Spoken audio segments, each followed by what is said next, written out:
राज्य सरकार लाडक्या बहिणींच्या नवऱ्यांना दारुडे करण्याचा प्रयत्न करते असा आरोप संजय राऊतांनी केला।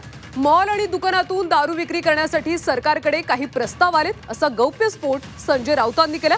दरम्यान अजित पवारांनी उत्पादन शुल्क खात्याची बैठक घेतली आणि त्यामध्ये अधिकाऱ्यांनी उत्पन्न वाढीसाठी काही उपाय सुचवल्याचं कळतंय।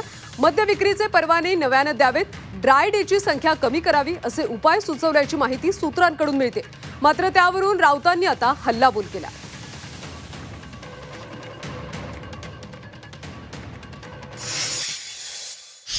लाडक्या बहिणींना 1,500 रुपये देण्यासाठी ते लाडक्या बहिणींचे भाऊ आणि नवरे यांना दारुडे करणार आहेत। दारुप्या 1500 रुपयासाठी संपूर्ण महाराष्ट्रात दारुडा करण्याचं त्यांचं जर योजना असेल तर ती अत्यंत गंभीर आहे। दारूचं दुकानं वाढवणार, त्यानंतर मी ऐकलं की ड्राय डे कमी करणार, जे काही दिवस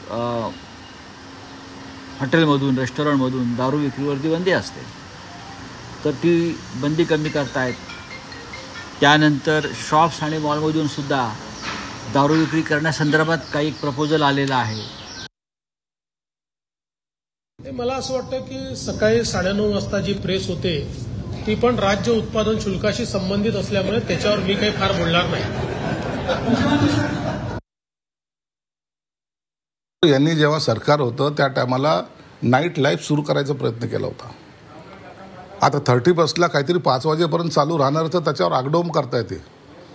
आणि यांची कल्पना काय होती तर रात्रभर हे सगळं चालू राहिलं पाहिजे। नाईट लाईफ कुणाचा प्रोग्राम होता, कुणाची कल्पना होती? त्यांचीच कल्पना होती ना।